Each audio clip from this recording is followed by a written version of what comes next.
Hello everyone, welcome to study IQ 2024। 2024 साल में मैं आपका स्वागत करता हूं नई उम्मीद और बहुत बहुत बड़ी आशाओं के साथ, क्योंकि इस साल में आप अपने गंतव्य तक पहुंचें। कोई भी ढिलाई मत बरतिए। जैसे पहले बोलते थे ना, जब तक कुछ कोविड में था ना कि जब तक दवाई नहीं तब तक ढिलाई नहीं, ऐसे ही जब तक नौकरी नहीं तब तक ढिलाई नहीं। तो शुरू करते हैं 1 जनवरी 2024 का ये वीडियो।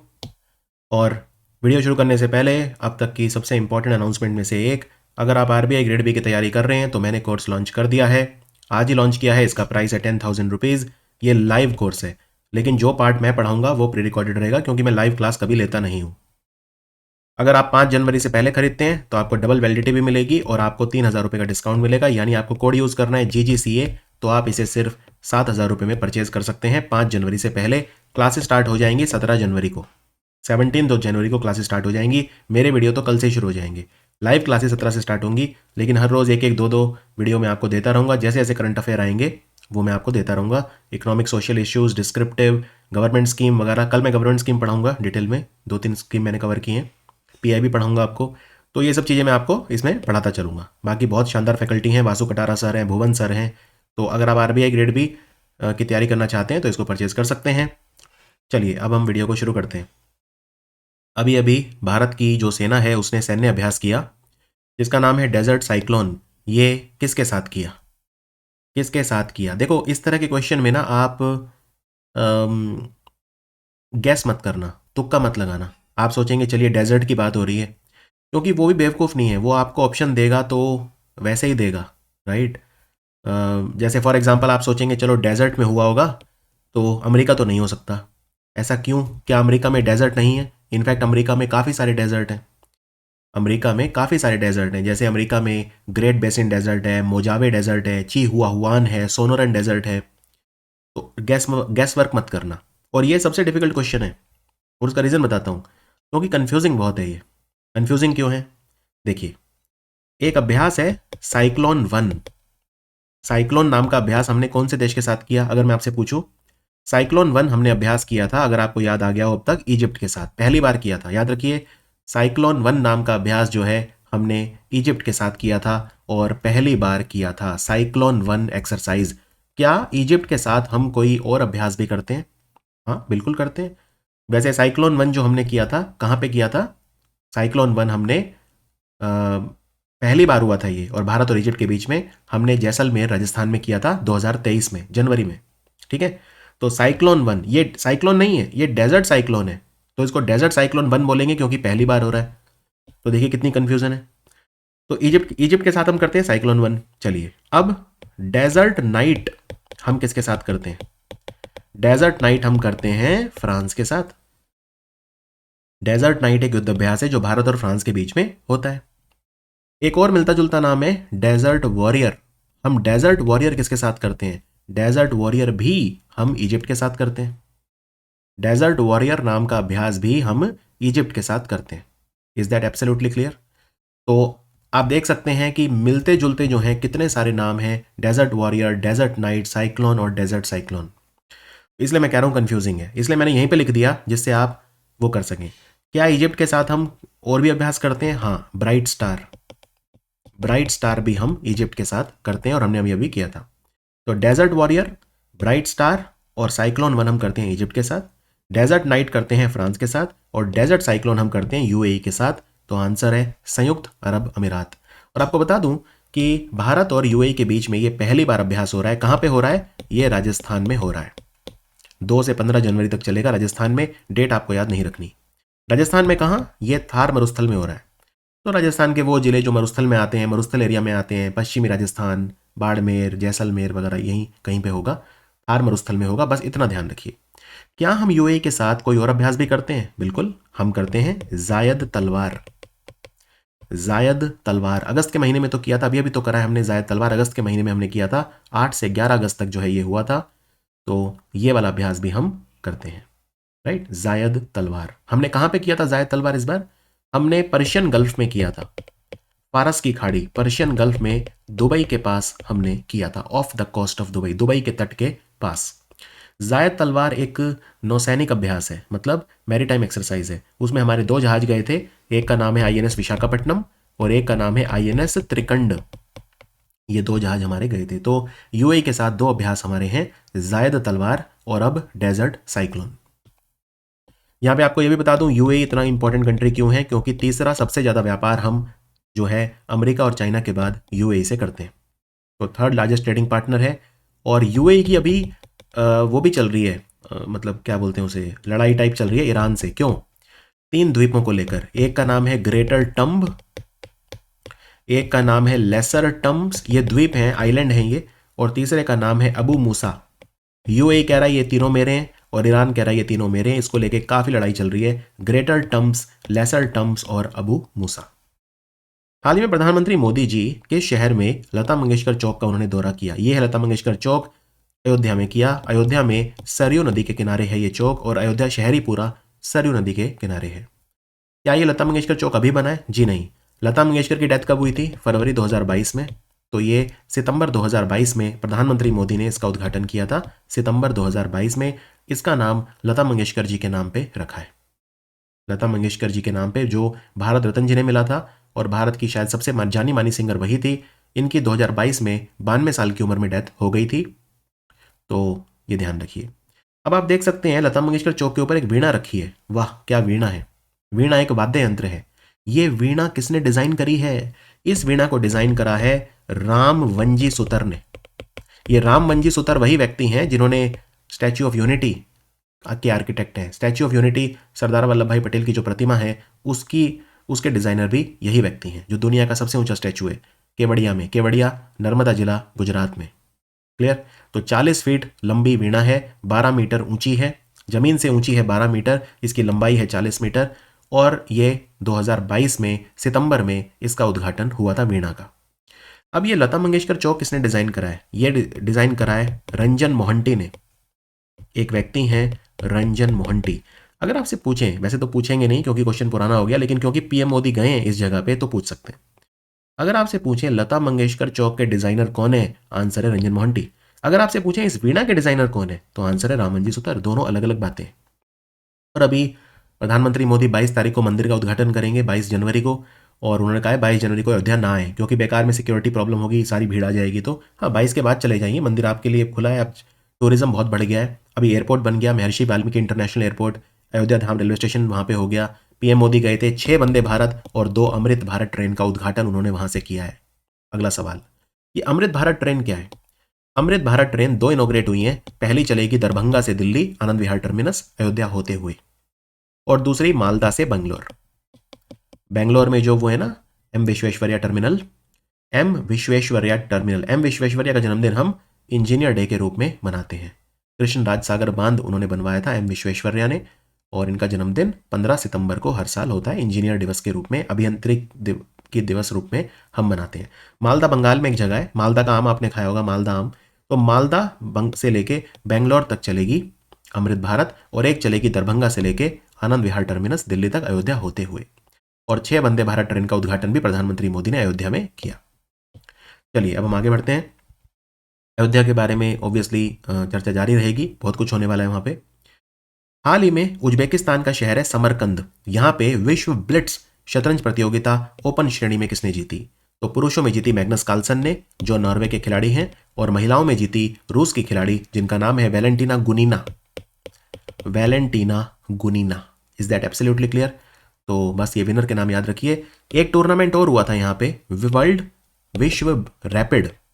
तो रैपिड अलग होता है, ब्लिट्स अलग होता है।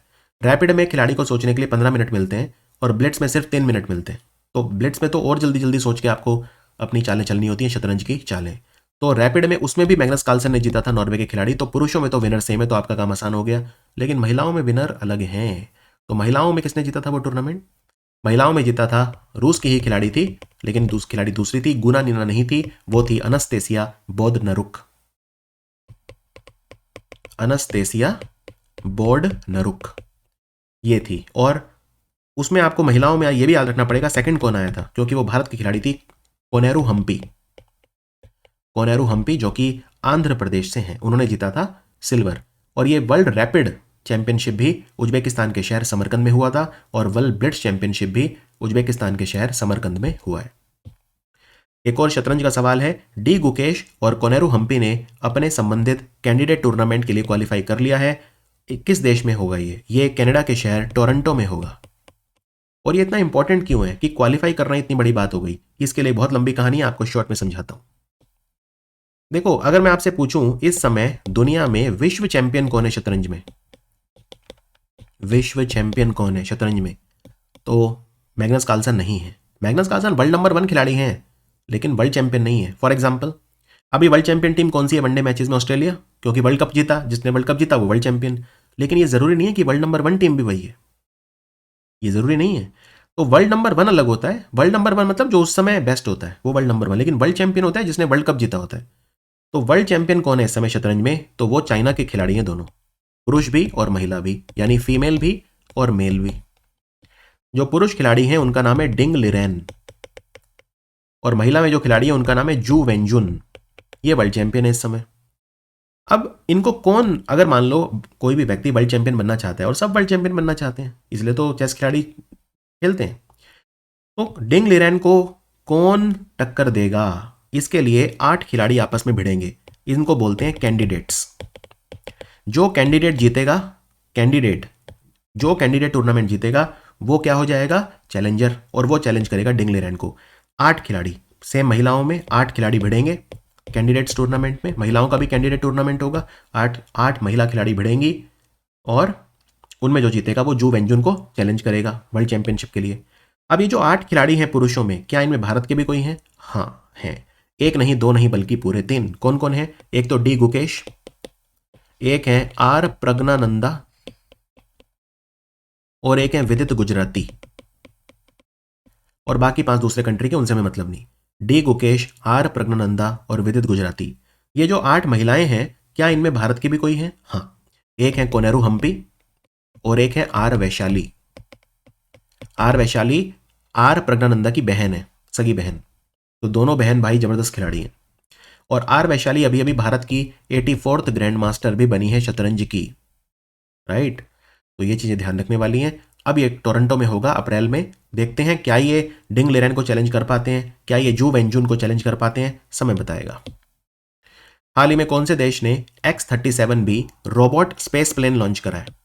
रोबोट स्पेस प्लेन क्या होता है? स्पेस प्लेन मतलब अंतरिक्षयान, रोबोट मतलब इसमें ड्राइवर नहीं बैठेगा। X-37B ये बनाया है बोइंग ने, अमेरिका की कंपनी है, तो आंसर है अमेरिका। और अमेरिका इसको लॉन्च कैसे करेगा? अब ये स्पेस प्लेन मतलब ऐसा नहीं है कि उड़ते उड़ते ये ऊपर चला जाएगा, ऐसा नहीं है, इसको लॉन्च करना पड़ेगा किसी रॉकेट से। रॉकेट ही अंतरिक्ष में जाता है, तो वो रॉकेट कौन सा होगा?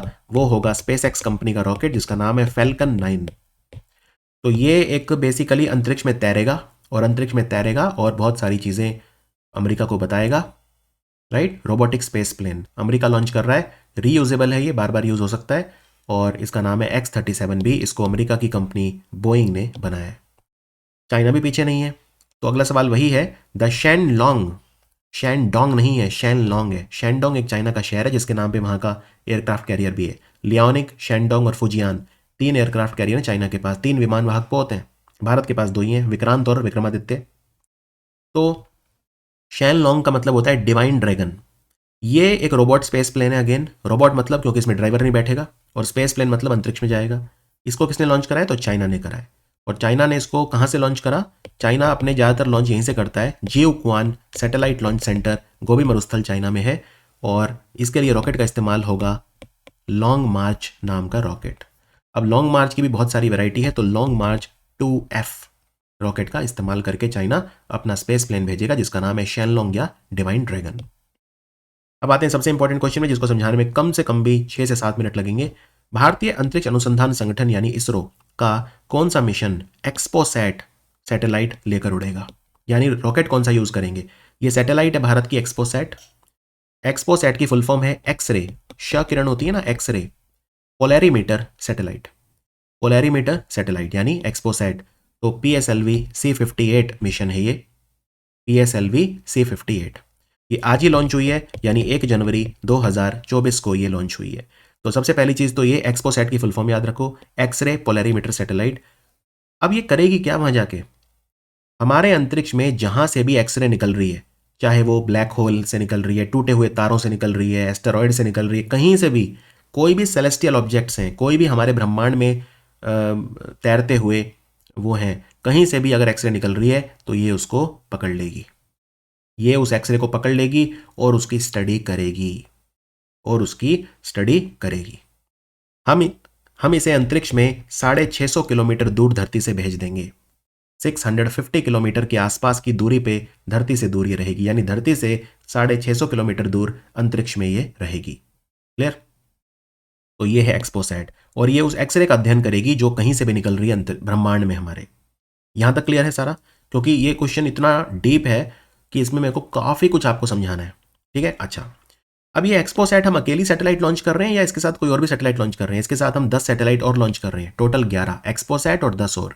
लेकिन इन 10 के नाम आपको याद नहीं रखने। छोटी छोटी सैटेलाइट हैं, कोई किसी इंस्टीट्यूट ने बना दी, कोई किसी यूनिवर्सिटी ने बना दी, कोई किसी प्राइवेट स्पेस एजेंसी ने बना दी, वो याद नहीं रखने। ठीक है, बस नाम याद रख लो। 10 सैटेलाइट हम और भेजेंगे एक्सपोसैट के साथ। यहां तक क्लियर है? चलिए, 650 किलोमीटर दूर धरती से ये रहेगी और वहां पे रह के हमें सारी जानकारी देगी। अब एक बात बताओ, अगर ये एक्सपोसैट अंतरिक्ष में ही रहेगी और हमें सारी जानकारी देगी, इस तरह की सैटेलाइट को क्या बोलते हैं? इसको बोलते हैं वेधशाला, यानी ऑब्जर्वेटरी। ऑब्जर्वेटरी का काम क्या होता है? बस वहां रहो और ऑब्जर्व करो चीजों को, अंतरिक्ष में रह के ऑब्जर्व करना। तो ये भारत की कौन से नंबर की ऑब्जर्वेटरी है? ये भारत की तीसरी ऑब्जर्वेटरी होगी। हमारी पहली ऑब्जर्वेटरी जो अंतरिक्ष में अभी है वो थी एस्ट्रोसैट, 2015 में हमने इसे भेजा था। और फिर आदित्य L1 सूरज पे नजर रखती है, सूरज को स्टडी करती है। हमने इसे पिछले साल 2023 में भेजा था PSLV C57 मिशन में। याद आया आदित्य L1? तो एस्ट्रोसैट और आदित्य L1 के बाद एक्सपोसैट भारत की तीसरी ऑब्जर्वेटरी होगी, इसरो की तीसरी वेधशाला होगी। अब अगला सवाल, ये जो एक्सपोसैट है, क्या पहली बार एक्सरे पोलैरिमीटर मिशन किसने करा? नहीं, ये सेकंड है। ठीक है, ये सेकंड है। पहला मिशन करा था नासा ने, और नासा के उस मिशन का क्या नाम था? IXPE। नासा ने ये करा था 2021 में। तो नासा के बाद इसरो दूसरी स्पेस एजेंसी है जिसने एक पोलैरिमेट्री मिशन करा है। पोलैरिमेट्री मतलब अगेन एक्सरे को समझो, एक्सरे को देखो, एक्सरे को परखो, एक्सरे को समझो, कहां से आ रही है उसको स्टडी करो, ये सब करो। इसको बोलते हैं एक्सरे पोलैरिमेट्री मिशन। IXPE मिशन करा था नासा ने 2021 में। उसके बाद हम दूसरे हैं। लेकिन यहां पे मैं आपको एक बड़ी इंटरेस्टिंग चीज बताऊंगा आगे। अब ये जो एक्सपोसैट है, हमने इसमें क्या फिट करा है? ध्यान से सुनिए, एक्सपोसैट में हमने क्या फिट करा है? हमने दो चीजें फिट करी हैं एक्सपोसैट में, और ये दो चीजें कौन सी हैं? तो एक्सपोसैट में जो हमने दो चीजें फिट करी हैं, एक है पोलिक्स, POLIX, और एक है एस्पेक्ट, एक है एक्सपेक्ट। एक्सपेक्ट दोनों की फुल फॉर्म, चलो पहले फुल फॉर्म देखते हैं। पोलिक्स की फुल फॉर्म है polarimeter instrument, polarimeter instrument in X-rays. और एस्पेक्ट की फुल फॉर्म है X-ray spectroscopy and timing, X-ray spectroscopy and timing. तो ये तो फुल फॉर्म की बात हुई, लेकिन दो दो हमने चीजें फिट क्यों करी हैं? एक से ही काम चल जाता। अब यही सारा गेम है, यही सारा गेम है। तो पोलिक्स एक मॉड्यूल है, यानी एक्सपोसैट जो सैटेलाइट है उसमें दो मॉड्यूल हमने फिट करे हैं। एक का नाम है पोलिक्स और एक का नाम है एस्पेक्ट। तो दोनों में क्या डिफरेंस है ये समझते हैं। तो अब मैं यहां लिख रहा हूं पोलिक्स और यहां लिख रहा हूं मैं एक्सपेक्ट। ठीक है, सबसे पहला डिफरेंस, इनको बनाया किसने है? पोलिक्स को बनाया है रमन रिसर्च इंस्टीट्यूट बेंगलोर ने, जिसका नाम डॉक्टर CV रमन के नाम पे रखा है। Doctor CV Raman, Raman research institute जो बेंगलोर में है। और एक्सपेक्ट को बनाया है UR राव सैटेलाइट सेंटर ने। UR राव को हम सैटेलाइट मैन ऑफ इंडिया बोलते हैं क्योंकि UR राव ने आर्यभट्ट सैटेलाइट को लॉन्च करवाया था। तो UR राव 1975 में पहली सैटेलाइट थी भारत की, Aryabhata. UR Rao satellite centre कहां है? ये बेंगलोर। तो सबसे पहला डिफरेंस ये है पोलिक्स और एक्सपेक्ट में, ये दो मॉड्यूल जो हमने भेजे हैं, कि इनको बनाने वाले जो इंस्टीट्यूट हैं वो अलग अलग हैं। पोलिक्स को बनाया है रमन रिसर्च इंस्टीट्यूट बेंगलोर ने और एक्सपेक्ट को बनाया है UR Rao satellite centre Bangalore. लेकिन सबसे बड़ा डिफरेंस क्या है? सबसे बड़ा डिफरेंस ये है, देखो, अब जो श किरण होती है ना, हिंदी में ऐसे लिखते हैं ना, श किरण या एक्सरे, ये भी कई एनर्जी की होती है। ये भी एनर्जी एनर्जी होती है, इनमें काफ़ी एनर्जी होती है। तो वो एनर्जी, ये कॉस्मिक रेज हैं। कॉस्मिक रे, एक्सरे, जैसे ब्रह्मांड में जो किरणें होती हैं, इलेक्ट्रोमैग्नेटिक रेज बोलते हैं इन्हें, कॉस्मिक रे, एक्सरे वगैरह ऐसे होती हैं। ठीक है, इनकी फ्रीक्वेंसी बहुत ज़्यादा हाई होती है, इनकी वेवलेंथ बहुत कम होती है एक्सरे की, तभी तो ये शरीर में भी घुस जाती हैं। शरीर में कैसे घुस जाती है एक्सरे? आपके एक्सरे करवा के आते हो, शरीर में कैसे घुस जाती है एक्सरे? क्योंकि उसकी फ्रीक्वेंसी बहुत ज़्यादा है, वेवलेंथ कम है। तो वेवलेंथ कम है तो शरीर में घुस जाएगी। तो कॉस्मिक रे के बाद सबसे ज़्यादा फ्रीक्वेंसी किसकी होती है? एक्सरे की। अब एक्सरे भी कई एनर्जी वाली होती हैं, एक जिनमें एनर्जी कम है और एक जिनमें एनर्जी ज़्यादा है। अब पोलिक्स और एक्सपेक्ट हमने दो भेजे हैं। कम एनर्जी वाली एक्सरे को कौन स्टडी करेगा? एक्सपेक्ट करेगा। तो एक्सपेक्ट कितनी एनर्जी? 0.8 से लेके और 15 किलो इलेक्ट्रॉन वोल्ट। ये आपको याद रखना है, ये एमसीक्यू क्वेश्चन है, बहुत इंपॉर्टेंट। लो एनर्जी, अगर बहुत ही कम एनर्जी वाली एक्सरे है उसको कौन स्टडी करेगा? क्योंकि एक्सरे तो अलग अलग तरह की निकल रही है हमारे ब्रह्मांड में, अभी तो पता ही नहीं कितने तरह की एक्सरे, हमारे ब्रह्मांड बहुत बड़ा है, जगह जगह से एक्सरे निकल रही है हमारे ब्रह्मांड में। तो कम एनर्जी वाली एक्सरे को कौन स्टडी करेगा? एस्पेक्ट। 0.8 किलो इलेक्ट्रॉन वोल्ट से 15 किलो इलेक्ट्रॉन वोल्ट की रेंज तक ये स्टडी कर सकता है। और पोलिक्स, पोलिक्स करेगा जो मीडियम एनर्जी वाली है। मीडियम एनर्जी, मीडियम एनर्जी मतलब 8 से 30 किलो इलेक्ट्रॉन वोल्ट, केईवी मतलब किलो इलेक्ट्रॉन वोल्ट। अब मैंने आपको एक चीज कही थी, मैं एक बड़ी इंटरेस्टिंग चीज आपको बताऊंगा बाद में, वो अब बता रहा हूं। अब क्या माना, माना कि नासा ने हमसे पहले मिशन कर लिया, एक्सरे पोलरीमेट्री मिशन हमसे पहले कर लिया, 2021 में ही कर लिया, हम अब 2024 के पहले दिन हमने करा है। लेकिन नासा के पास भी मीडियम एनर्जी वाली जो एक्सरे को स्टडी करने का मॉड्यूल है वो नहीं था। हाँ, नासा के पास लो एनर्जी वाली का था। तो नासा ने जब अपना मिशन करा था ना, जो नासा ने मिशन करा था, जो मैंने आपको बताया था, तो वो IXPE जिसका नाम था, IXPE मिशन जो नासा ने किया था, इमेजिंग एक्सरे पोलरीमेट्री एक्सप्लोरर यानी IXPE, उसमें लो एनर्जी को स्टडी करने की सिर्फ मॉड्यूल थी, हाई एनर्जी को नहीं थी। यानी पोलिक्स दुनिया का पहला मॉड्यूल है, पूरी दुनिया का पहला मॉड्यूल है जो मीडियम एनर्जी की, मध्य ऊर्जा वाली क्षय किरणों को स्टडी करेगा। तो ये बहुत बड़ी अचीवमेंट है इसरो की, जो नासा भी नहीं कर पाया वो हमने करके दिखाया। हम मीडियम एनर्जी वाली एक्सरेज को स्टडी करेंगे, 8 से 30 किलो इलेक्ट्रॉन वोल्ट वाली जो वो है उसको स्टडी करेंगे। तो ये चीज़ मुझे आपको बतानी थी। समझ में आ गया अब आपको? अब ये काफ़ी डिटेल में हमने पढ़ लिया, अब इसमें फंसोगे नहीं आप। हाँ, मिशन लाइफ, अभी रिसेंटली एक एग्जाम हुआ था, उसमें मिशन लाइफ पूछ ली थी, तो इसमें 5 साल, ये 5 साल तक अंतरिक्ष में रहेगी और 5 साल हमारा जो है इसमें वो है। और कहाँ से लॉन्च किया तो वो आपको पता ही है कहाँ से लॉन्च किया। तो एक ही जगह है, सतीश धवन स्पेस सेंटर, श्रीहरिकोटा, नेल्लोर जिला, आंध्र प्रदेश। सारे लॉन्च यहीं से होते हैं। अब बना रहे हैं हम कुलाशेखरापट्टिनम तमिलनाडु, थुट्टुकुडी में बना रहे हैं, लेकिन वो जब बनेगा तब बनेगा, अभी तो यहीं से करते हैं। Satish Dhawan space centre, Sriharikota, Andhra Pradesh. कोई डाउट इसमें? चलिए, और बस इसमें इससे ज़्यादा जरूरत नहीं है आपके लेवल पे। आगे बढ़ते हैं। ये है वो मिशन एक्सपोसैट जिसकी बात हो रही है। हाँ, ये PSLV का 60वां मिशन है। ये जो PSLV C58 से छोड़ा है ना रॉकेट से, ये PSLV का 60वां मिशन है। और ये है वो, मैंने आपको बताया था ना, ये है पोलिक्स, फोटो भी दिखा देता हूं, और ये है एस्पेक्ट। तो एक ये एस्पेक्ट फिट करा है और एक ये पोलिक्स हमने फिट करा है। हाल ही में किस मंत्रालय ने तहरीके हुर्रियत जम्मू कश्मीर को गैर कानूनी गतिविधियां रोकथाम अधिनियम यानी अनलॉफुल एक्टिविटीज प्रिवेंशन एक्ट के तहत गैर कानूनी संगठन घोषित कर दिया? बहुत लंबी कहानी है, बहुत शॉर्ट में बताऊंगा। आंसर है गृह मंत्रालय, क्योंकि भारत की आंतरिक सुरक्षा गृह मंत्रालय के अधीन आती है। तो गृह मंत्रालय ने कहा है यह गैर कानूनी संगठन है जिसका नाम है तहरीके हुर्रियत। तहरीके हुर्रियत, यहां तक क्लियर है? अब मैं थोड़ी सी लंबी कहानी आपको बताता हूं, लेकिन पहले UAPA के बारे में आपको बता देता हूं। यह जो कानून है भारत को आतंकवादियों से बचाने के लिए होता है। UAPA कब आया था ये कानून? ये कानून 1967 में लागू हो गया था भारत में, 1967 में, और इसके कई संशोधन हो चुके हैं। पिछला संशोधन जो हुआ था वो 2019 में हुआ था, जिसमें हमने साइबर टेररिज्म, अब नए नए थ्रेट आ रहे हैं ना, अब तो साइबर टेररिज्म आ गया है और ये सब आ गए हैं दुनिया भर के, डार्क वेब वगैरह। तो 1967 में कानून आया और कई संशोधन इसके हुए। जो आखिरी संशोधन हुआ था वो 2019 में हुआ था, जिसमें हमने साइबर टेररिज्म, टेररिस्ट फाइनेंसिंग वगैरह इनको भी वो कर दिया था।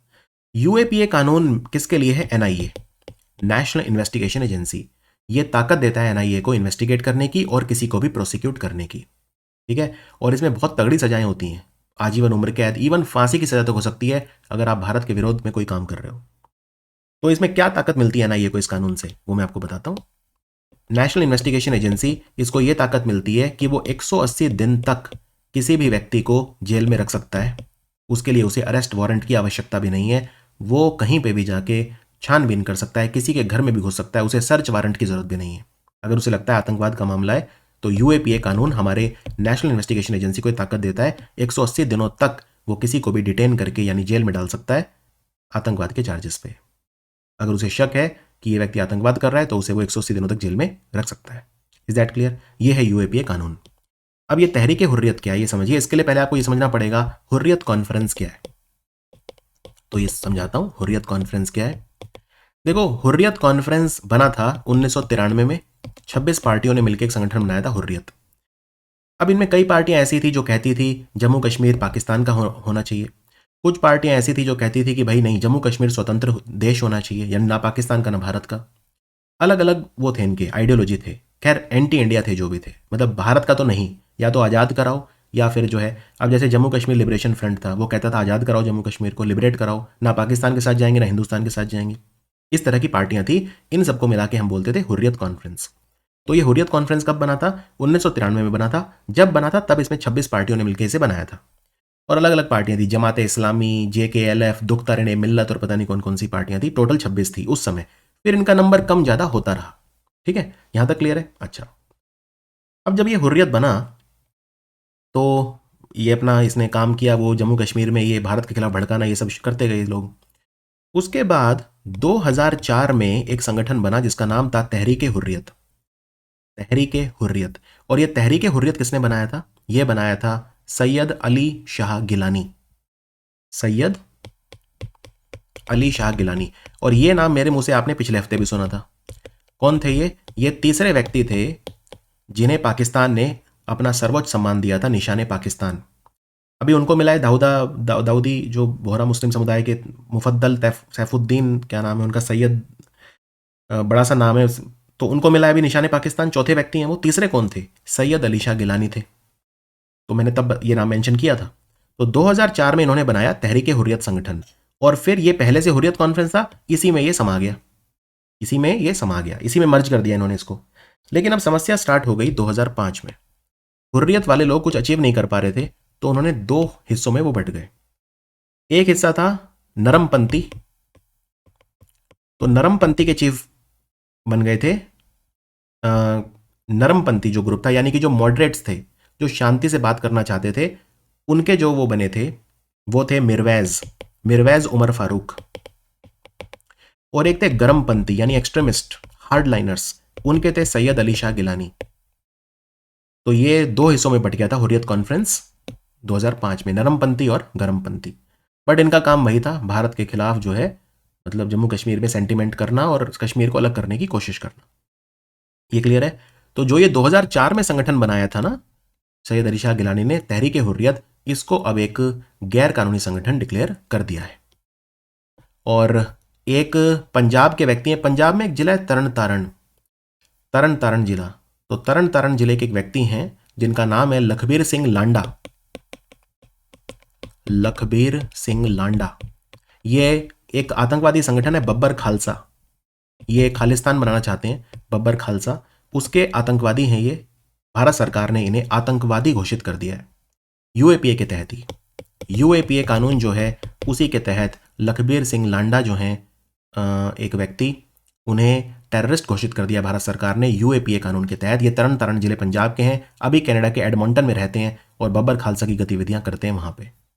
Is that absolutely clear? तो इसका नाम भी याद रखिए। ब्रिक्स में शामिल होने से कौन से देश ने मना कर दिया? ये अर्जेंटीना ने मना कर दिया। ब्रिक्स सम्मेलन 15वां हुआ था ना, जोहानिसबर्ग में हुआ था, आपको याद होगा, साउथ अफ्रीका के जोहानिसबर्ग में हुआ था।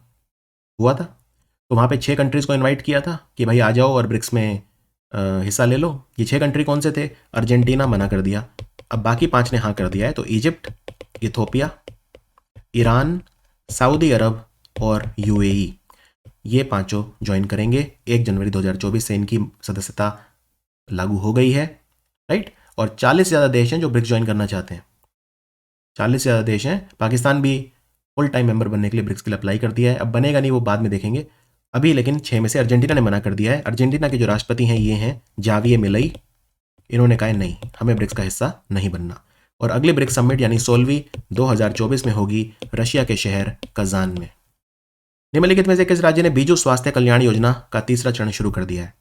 देखो, आयुष्मान भारत योजना ओडिशा में नहीं चलती, ओडिशा में लागू ही नहीं हुई थी। आयुष्मान भारत योजना कब आई थी? 23 सितंबर 2018 को आई थी।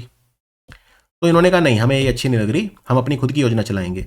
तो उसका नाम रखा बीजू स्वास्थ्य कल्याण योजना। बीजू स्वास्थ्य कल्याण योजना और आयुष्मान भारत में क्या फर्क है? अमाउंट तो सेम है, लेकिन एक छोटा सा फर्क है। आयुष्मान भारत में एक परिवार को कितना मिलता है? 5 लाख रुपए तक का स्वास्थ्य बीमा मिलता है एक साल में। इसमें भी 5 लाख मिलता है, लेकिन एक फर्क यह है, अगर महिला बीमार हो जाए परिवार में तो ये अमाउंट आप 10 लाख तक ले जा सकते हो। फिर से सुनिए, बीजू स्वास्थ्य कल्याण योजना भी 2018 में आई थी। जब उन्होंने आयुष्मान भारत को मना किया तो उन्हें कोई कुछ तो चाहिए था ना, तो बीजू स्वास्थ्य कल्याण योजना नवीन पटनायक के पिता बीजू पटनायक की याद में उनके नाम पे शुरू की गई बीजू स्वास्थ्य कल्याण योजना ओडिशा में। तो आंसर है ओडिशा। 5 लाख रुपए ही मिलता है इसमें भी आयुष्मान भारत की तरह, लेकिन अगर महिला बीमार हो जाए तो आप उस अमाउंट को 10 लाख तक ले जा सकते हो। और ये योजना जो है इसमें कैशलेस है पूरी तरह से। ठीक है, कैशलेस मतलब क्या होता है? कैशलेस इंश्योरेंस मतलब ये होता है, आप हॉस्पिटल में जनरली क्या होता है, आप हॉस्पिटल में जाते हो, हॉस्पिटल में बिल पे करते हो, फिर आप इंश्योरेंस कंपनी में अप्लाई कर देते हो, फिर वो आपको अमाउंट दे देते हैं, लेकिन एक बार तो आपकी जेब से लगता है ना। अब गरीब आदमी कहाँ से अपनी जेब से भरेगा? मान लो ऑपरेशन कराना है 2 लाख का, चलो बाद में मिल जाएगा, लेकिन एक बार तो देना पड़ेगा अपनी जेब से। तो कैशलेस, कैशलेस में आपको देना नहीं पड़ेगा, सीधे हॉस्पिटल कॉन्टैक्ट करेगा इंश्योरेंस कंपनी से और सीधा उसके अकाउंट में आ जाएगा, आपको जेब से कैश निकालने की जरूरत नहीं है। ये योजना कैशलेस है। और इसमें एक कार्ड मिलता है, जैसे आयुष्मान भारत कार्ड मिलता है आयुष्मान भारत योजना में, इसमें मिलता है बीजू स्वास्थ्य कल्याण योजना नवीन कार्ड, उसे नवीन कार्ड बोलते हैं। नवीन पटनायक के नाम पे उसका नाम है नवीन कार्ड। समझ में आया? तो ये योजना जो है न्यूज में आई थी, क्योंकि अब इसका तीसरा चरण शुरू हो गया है। प्रधानमंत्री मोदी जी ने अयोध्या में एक महिला है मीरा मांझी, उनके घर का दौरा किया। उज्ज्वल योजना की 10 करोड़वीं लाभार्थी हैं ये। उज्ज्वल योजना कौन सा मंत्रालय चलाता है? इसके लिए नोडल मंत्रालय है हमारा तेल और गैस मंत्रालय, यानी पेट्रोलियम एंड प्राकृतिक गैस मंत्रालय। तेल और गैस, हरदीप सिंह पुरी इसके मंत्री हैं। 10 करोड़ लोग लाभार्थी हो चुके हैं। अयोध्या में रहती हैं ये, जो वो वीणा वाला चौक है ना, लता मंगेशकर चौक, उसके वहीं रहती हैं ये। और इन्होंने प्रधानमंत्री मोदी इनके घर गए और इन्होंने चाय बना के उन्हें पिलाई, और प्रधानमंत्री मोदी ने बहुत तारीफ की। वीडियो है, ट्विटर पे ट्वीट हो रहा था, वायरल हो रहा था। प्रधानमंत्री मोदी से ज़्यादा चाय के बारे में कौन जानता है, खुद ये चाय का व्यवसाय करते थे, और तो उनको चाय बना के पिलाई। तो मीरा मांझी 10 करोड़वीं लाभार्थी हैं उज्ज्वल योजना की। और ये योजना कब शुरू करी थी? ये शुरू करी थी मई 2016 में, प्रधानमंत्री मोदी ने ही शुरू करी थी। यूपी में एक जगह है बलिया, वहां से करी थी। और ये बलिया जब मैंने नाम सुना तो आज मेरे चेहरे पे स्माइल आई, क्योंकि 4 साल पहले जब मैंने यूपी पीसीएस का कोर्स पढ़ाया था, तब मैं ये पढ़ाता था गंगा नदी यूपी में कहाँ घुसती है और कहाँ निकलती है। तो गंगा नदी यूपी में निकलती है बलिया, मतलब जब लास्ट जो जिला आता है ईस्टर्न यूपी, वो आता है बलिया। समझ में आया आपको? तो ये सब हम पढ़ाते थे कि गंगा नदी बिजनौर से घुसती है और बलिया से निकल जाती है, पूरे यूपी को ट्रैवल करती है, और वो यमुना जो है, यमुना जो घुसती है वो सहारनपुर में उसमें घुस जाती है। तो ये सब चीज़ें हम पढ़ाया करते थे। तो बलिया जो है, बेसिकली बलिया से जो गंगा नदी है वो यूपी से बाहर निकल के फिर बिहार में घुस जाती है। क्लियर है यहाँ तक? तो बलिया से, अभी आपको याद भी हो गया होगा इस बहाने, बलिया ईस्टर्न यूपी, तो बलिया जो है सबसे ईस्टर्न यूपी में आता है, एकदम लास्ट एकदम। तो यूपी, वहाँ से प्रधानमंत्री मोदी ने ये योजना शुरू करी थी। इसमें वो ऑब्वियसली गरीब परिवार, उनकी महिलाओं को फाइनेंशियल सब्सिडी मिलती है जिससे वो सिलेंडर खरीद सकें। और ये योजना अब 3 साल के लिए बढ़ा दी गई है। तो 2023-24 से लेके 2025-26 तक ये योजना बढ़ा दी गई है, और 3 साल के लिए बढ़ा दी गई है, मतलब 3 इयर्स के लिए। और इसमें इन 3 साल में हमारा टारगेट ये है कि ये योजना 75 लाख कनेक्शन इसमें दिए जाएं। इन 3 सालों में 75 लाख नए लोगों को इससे जोड़ा जाए, ये हमारा टारगेट है। और अब लगभग 10 करोड़ लोग तो हो ही 10 करोड़ तो हो ही गए हैं कि 10 करोड़ वाला लाभार्थी है, तो बाकी 75 लाख का हमारा टारगेट इसमें है। ठीक है, तेल और गैस मंत्रालय इसे चलाता है, और इसमें अच्छी खासी सब्सिडी परिवारों को जो है वो मिलती है, जिससे वो सिलेंडर खरीद सके। सिलेंडर भी 2 तरह के आते हैं, 14.2 kg और 5 kg। खैर उतना डिटेल में मैं नहीं जाऊँगा, जितना काम की बात है बस उतना पढ़ेंगे। ठीक है, आगे बढ़ते हैं। हाल ही में 16वां वित्त आयोग बन गया है। इसका अध्यक्ष किसे नियुक्त किया गया है? 16वां वित्त आयोग ये काम करना कब से शुरू करेगा? 1 अप्रैल 2026 से, क्योंकि अभी चल रहा है 15वां वित्त आयोग, और 15वां वित्त आयोग के चेयरमैन है NK सिंह, और इसका आखिरी दिन है 31 मार्च 2026। तो 1 अप्रैल से काम करना शुरू करेगा 16वां वित्त आयोग। हमारे संविधान का आर्टिकल 280 कहता है कि एक वित्त आयोग होना चाहिए। वित्त आयोग का काम फाइनेंस कमीशन का काम होता है, जो भी टैक्स इकट्ठा होता है उसको बांटना राज्यों के बीच में। तो अरविंद पंगड़िया बनेंगे। अरविंद पंगड़िया बहुत इंपॉर्टेंट व्यक्ति हैं, कोलंबिया यूनिवर्सिटी में प्रोफेसर हैं, नीति आयोग के वाइस चेयरमैन रह चुके हैं, G20 शेरपा रह चुके हैं, तो काफ़ी इंपॉर्टेंट पदों पे रह चुके हैं। और 16वें वित्त आयोग का सेक्रेटरी कौन बनेगा, सचिव कौन बनेगा, तो वो होंगे ऋत्विक पांडे। ऋत्विक पांडे होंगे सचिव और अरविंद पंगड़िया होंगे अध्यक्ष यानी चेयरमैन। एक फाइनेंस कमीशन में एक चेयरमैन होता है और उसके अलावा 4 मेंबर और होते हैं, तो टोटल 5 लोग होते हैं इसमें फाइनेंस कमीशन में। Is that absolutely clear? और आर्टिकल 280 कहता है हमारे संविधान का कि एक फाइनेंस कमीशन जो है वो होना चाहिए। और 15 फाइनेंस कमीशन जो है उसके चेयरमैन है NK सिंह। हाल ही में 2023 कुवेम्पू राष्ट्रीय पुरस्कार से किसे सम्मानित किया गया? वैसे कुवेम्पू जी के घर गया हुआ हूं मैं, खैर ओब्वियसली उन्हें मरे हुए बहुत टाइम हो गया। कुवेम्पू कन्नड़ भाषा के कवि थे और कन्नड़ भाषा के इतिहास में आज तक के सबसे महान कवि इन्हें कहा जाता है। कर्नाटका का जो स्टेट एंथम है वो भी इन्होंने लिखा था, कन्नड़ गान इन्होंने लिखा था। जय भारत जननीय तनु जाते, ये कर्नाटका का एंथम है। कर्नाटक में मैं 6 साल रहा हूँ, आपको मैंने बताया था एक बार, 2006 से 2000 ऑलमोस्ट 2012 तक, ऑलमोस्ट 5.5 साल में कर्नाटक में रहा हूँ, तो कर्नाटक की काफ़ी अच्छी जानकारी मुझे है। तो कुवेम्पू जी के घर भी मैं गया हूँ मोटरसाइकिल पे, हमारा जहाँ कॉलेज था वहाँ से 200 किलोमीटर दूर इनका घर था और हम बाइक पे गए थे। वो काफ़ी अच्छी याद है, 2008 में गया था मैं, 15 साल पुरानी बात है। तो ये इनके नाम पे पुरस्कार है, ये मिला है शीर्षेंदु मुखोपाध्याय को। ये हैं शीर्षेंदु मुखोपाध्याय, बंगाली लेखक हैं। तो ये पहले बंगाली लेखक हैं जिन्हें कुवेम्पू राष्ट्रीय पुरस्कार मिला है। नाम से समझ गए होंगे कुवेम्पू की बात हो रही है, तो साहित्य सम्मान है ये, 11वीं बार जो है ये दिया गया और पहली बार किसी बंगाली को मिला है। ठीक है, पहली बार। ये अवार्ड 2013 से हर साल दिया जा रहा है। किसके द्वारा? राष्ट्रीय कुवेम्पू ट्रस्ट है, उसके द्वारा दिया जा रहा है। राष्ट्रीय कुवेम्पू ट्रस्ट, राष्ट्रीय कुवेम्पू ट्रस्ट के द्वारा ये पुरस्कार दिया जाता है। इसमें 5 लाख रुपए का कैश मिलता है, बाकी सिल्वर मेडल मिलता है, रजत पदक और एक सर्टिफिकेट भी मिलता है। 90 से ज़्यादा किताब इन्होंने बंगाली में लिखी हैं। और इवन जो कुवेम्पू थे उनका बंगाल से बड़ा अच्छा रिश्ता था, क्योंकि कुवेम्पू जी के जो गुरु थे वो थे रामकृष्ण परमहंस। जैसे स्वामी विवेकानंद के गुरु भी वही थे, रामकृष्ण परमहंस। तो इनफैक्ट रामकृष्ण परमहंस पे एक मैं किताब आपको बताता हूँ, मैंने 2010 में पढ़ी थी, जिसका नाम था एक तो मैंने वो खरीदी थी, complete works of Swami Vivekananda. Delhi में विवेकानंद रामकृष्ण मिशन लाइब्रेरी है ना, वहाँ से आप खरीद सकते हैं। घुसते ही लेफ्ट साइड में छोटी सी दुकान आती है, आप वहाँ उतरिए, रामकृष्ण मिशन की जो लाइब्रेरी है उसमें जाइए, सामने मंदिर है, सफ़ेद रंग का सा मंदिर है, और लेफ्ट साइड में एक छोटी सी दुकान है। 7 वॉल्यूम्स हैं, the complete works of Swami Vivekananda, एक तो ये खरीद लेना। और एक रामकृष्ण परमहंस की किताब, मेरे को नाम नहीं याद आ रहा उसका, द गॉस्पल्स ऑफ परमहंस, शायद ये नाम था, द गॉस्पल्स ऑफ परमहंस। बहुत मोटी किताब है और बहुत छोटे अक्षर हैं, रेड कलर के अक्षर हैं, बहुत छोटे। तो ये किताब भी, आप उनके बारे में ज़्यादा जानना चाहें तो आप पढ़ सकते हैं। बाकी दक्षिणेश्वर काली मंदिर होके आइए एक बार, वहाँ भी आपको काफ़ी कुछ उनके बारे में जानने को मिलेगा। Is that clear? चलिए आगे बढ़ते हैं, हॉकी की बात करते हैं। International hockey federation hockey 5 aside world cup होगा, पुरुष और महिला, पहला संस्करण कहाँ पे होगा? देखो, हॉकी में 11 खिलाड़ी होते हैं एक टीम में, लेकिन इसमें सिर्फ 5 खिलाड़ी होंगे। ये वो फास्ट फूड हॉकी नहीं होती, एंटरटेनमेंट, क्योंकि कम खिलाड़ी हैं, गोल ज़्यादा होंगे। अब ये बढ़ रही है, T20 है, अब एंटरटेनमेंट का टाइम है। तो हॉकी में भी अब 11 की बजाय 5 खिलाड़ी वाला वर्ल्ड कप भी स्टार्ट हो गया है। जैसे T20 वर्ल्ड कप स्टार्ट हो गया था, तो पहली बार हो रहा है ये वर्ल्ड कप, ओमान की राजधानी मस्कट में होगा। इसमें एक टीम में 5 खिलाड़ी होते हैं, 11 नहीं होते। और इसमें हमारी पुरुष टीम का कैप्टन कौन होगा? तो इसमें हमारी पुरुष टीम भी जाएगी, महिला टीम भी जाएगी। महिला टीम की कैप्टन होंगी रजनी एतिमरपु, रजनी एतिमरपु। और पुरुष टीम के कैप्टन होंगे सिमरनजीत सिंह, सिमरनजीत सिंह। वैसे पूरी दुनिया का बेस्ट खिलाड़ी डिक्लेयर करा इंटरनेशनल हॉकी फेडरेशन ने हार्दिक सिंह को, और पूरी दुनिया की बेस्ट महिला गोलकीपर सविता पुनिया। तो 2 अवार्ड हमारे नाम आए हैं अभी अभी। किसने स्कॉटलैंड की राजधानी एडिनबर्ग में आयोजित Scottish junior open squash tournament में अंडर 19 टूर्नामेंट जीत लिया? सिर्फ 15 साल की है, दिल्ली से हैं, इनका नाम है अनाहत सिंह। अभी अभी नेशनल स्क्वॉश चैंपियन भी बनी थी, राष्ट्रीय स्क्वॉश चैंपियन भी बनी थी। और पुरुषों में कौन बना था? वेलावन सेंथिल कुमार, जो तमिलनाडु से हैं।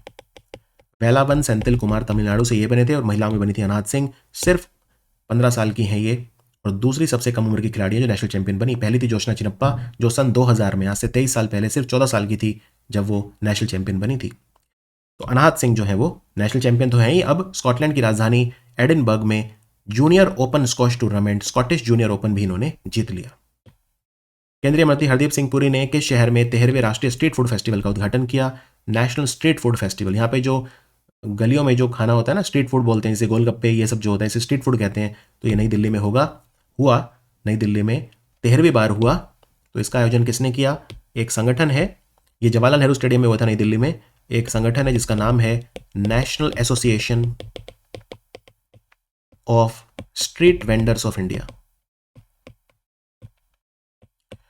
ये संगठन है, यानी नस्वी, इसको शॉर्ट में बोलते हैं NASVI, National Association of Street Vendors of India यानी नस्वी, जवाहरलाल नेहरू स्टेडियम नई दिल्ली में करवाया और 13वीं बार हुआ। कई कंट्रीज ने भी पार्ट लिया इसमें। इनका टारगेट क्या है नस्वी का? ये कह रहे हैं कि हम 1.5 लाख जो स्ट्रीट वेंडर हैं उन्हें ट्रेन कर रहे हैं कि वो स्वच्छता पे ध्यान दें, हाइजीन, सेफ्टी, जो फूड सेफ्टी पे ध्यान दें। और इनकी ट्रेनिंग करने के लिए 2 इंस्टीट्यूट भी खुल रहे हैं, यानी कि स्ट्रीट वेंडर्स ट्रेनिंग इंस्टीट्यूट खुल रहे हैं। कहाँ पे? एक दिल्ली में और एक पटना में, जहां पे नस्वी इंस्टीट्यूट इनको ट्रेनिंग देगा। एक पीएम स्वनिधि स्कीम भी आपने सुनी होगी। कौन चलाता है इसे? इसे चलाता है हमारा आवास और शहरी कार्यों का मंत्रालय, ministry of housing urban affair. इसमें स्ट्रीट वेंडर लोन ले सकते हैं सिर्फ 7% ब्याज पे, पहली बार में 10,000, पूरी तरह से कोलेटरल फ्री होता है, गारंटी फ्री लोन होता है। अगर ये टाइम पे चुकाएंगे तो 20,000 और ये टाइम पे चुकाएंगे तो 50,000, यानी 50,000 तक का लोन वो ले सकते हैं। किस राज्य ने पहलवान केडी जाधव यानी खाशाबा दादा साहेब जाधव की जयंती मनाने के लिए 15 जनवरी को राज्य खेल दिवस के रूप में मनाने की घोषणा करी? महाराष्ट्र के सतारा जिले में जन्म हुआ था इनका, तो महाराष्ट्र की सरकार इनका जन्मदिन राज्य खेल दिवस के रूप में मनाएगी। ये इतने महान क्यों हैं? 1952 में ओलंपिक्स हुए थे फिनलैंड की राजधानी हेलसिंकी में। वहां पे इन्होंने कांस्य पदक जीता था कुश्ती में, रेसलिंग में। तो ये पहले भारतीय थे जिन्होंने किसी भी ओलंपिक में इंडिविजुअल इवेंट में एक पदक जीता था। कांस्य पदक 1952 में जीता। और आप देखिए 1952 के बाद हमने अगला पदक कब जीता इंडिविजुअल लेवल पे? 1996 लिएंडर पेस, यानी 44 साल तक हमने ओलंपिक में एक भी मेडल नहीं जीता इंडिविजुअल। लिएंडर पेस ने 96 में जीता था टेनिस में, वो भी कांस्य पदक। तो 44 साल तक हमने कोई मेडल नहीं जीता ओलंपिक्स में। अब तो फिर भी हम 2-3 जीत लेते हैं, लेकिन 44 साल तक हम कोई भी पदक नहीं जीत पाए थे। Is that clear? तो ये ध्यान रखिए। इवन पिछले ओलंपिक में भी कितने पदक जीते थे हमने? 2 ही तो जीते थे। मीराबाई चानू ने सिल्वर और नीरज चोपड़ा ने गोल्ड, 2 ही शायद जीते थे ना हमने पिछले ओलंपिक्स में भी। तो मतलब ओलंपिक में पदक लाना ऑब्वियसली टफ रहता है, किसी खिलाड़ी के लिए टफ रहता है। तो केडी जाधव इतने महान थे उस समय में, 1952 में इन्होंने पदक जीता था। और कहाँ से थे? सतारा जिले के गोलेश्वर गांव में इनका जन्म हुआ था। वैसे ये सतारा जिला भी न्यूज में क्यों आया था? मैंने आपको एक वो बताई थी लिफ्ट इरिगेशन योजना, तेम्बू इरिगेशन परियोजना, उससे फायदा होगा सतारा, सांगली और शोलापुर को, कृष्णा नदी के ऊपर, जिसमें कोयना डैम का पानी जाएगा। आंध्र प्रदेश सरकार ने वाईएसआर आरोग्यश्री योजना के तहत वित्तीय सहायता की ऊपरी सीमा 5 लाख से बढ़ा के कितनी कर दी है? देखो, आंध्र प्रदेश की सरकार वो भी आयुष्मान भारत योजना को लागू नहीं करती, वहां पे उनकी अपनी योजना चलती है वाईएसआर आरोग्यश्री। अब उसमें वही मिलता था 5 लाख आयुष्मान भारत की तरह, ये अमाउंट बढ़ा के 25 लाख रुपए कर दिया है। याद है राजस्थान की सरकार ने चिरंजीवी योजना में 25 लाख रुपए किया था, अब इन्होंने भी कर दिया है वाईएसआर आरोग्यश्री। वाईएसआर मतलब वाईएस राजशेखर रेड्डी, जो जगन मोहन रेड्डी के पिता हैं। जगन मोहन रेड्डी आंध्र प्रदेश के मुख्यमंत्री हैं। तो वहां पे आप देखेंगे जितनी भी स्कीम होती हैं उनमें या तो वाईएसआर लगा होता है पिता के नाम पे, या जगन अन्ना मतलब जगन भाई, जगन मोहन रेड्डी, जगन अन्ना विद्या देवन्ना, जगन अन्ना, इस तरह की स्कीम चलती हैं। तो आप देखते ही पहचान जाओगे ये स्कीम आंध्र प्रदेश की है। तो उसमें आयुष्मान भारत की तरह 5 लाख मिलता था, अब 25 लाख मिलेगा, जैसे राजस्थान ने चिरंजीवी योजना में करा था। क्लियर? और आंध्र प्रदेश में एक योजना और चलती है वाईएसआर आसरा। इसमें बुजुर्गों को सरकार वित्तीय सहायता देती है हर महीने। अब तक देती थी 2750 रुपए महीना, अब इसको बढ़ा के कर दिया है 3,000 रुपए महीना। 3,000 रुपए महीना। क्लियर? तो ये था हमारा वीडियो, साल का पहला। आज लंबा हो गया वीडियो क्योंकि कई क्वेश्चन ऐसे थे जिनमें बहुत ज़्यादा एक्सप्लेनेशन, वो इसरो वाला क्वेश्चन था 10 मिनट तो उसी में लग गए। लेकिन अगर मुझे लगता है कि कुछ समझाने में अगर कभी टाइम, ऑब्वियसली बेस्ट 300 में तो 2 सेकंड 10 सेकंड में क्वेश्चन कवर होता है, लेकिन डेली करंट अफेयर में असली नॉलेज होती है। और आरबीआई ग्रेड भी अगर आप तैयारी करें, फिर से रिमाइंड कर दूं आपको, 5 जनवरी से पहले आप खरीद सकते हैं। 3,000 रुपये का डिस्काउंट आपको मिल जाएगा। कोड यूज़ करना है GGCA, पूरा कैपिटल में, कोई स्पेस नहीं। तो मिलते हैं क्लासरूम में। कल से ही वैसे लेक्चर स्टार्ट हो जाएंगे और लाइव क्लास स्टार्ट हो जाएंगी 17 जनवरी, यानी 17 जनवरी से ऑफिशियल बैच स्टार्ट हो जाएगा। तो ये पहला वीडियो था साल का। मिलते हैं 2 जनवरी के वीडियो में। Thank you for watching study IQ premium.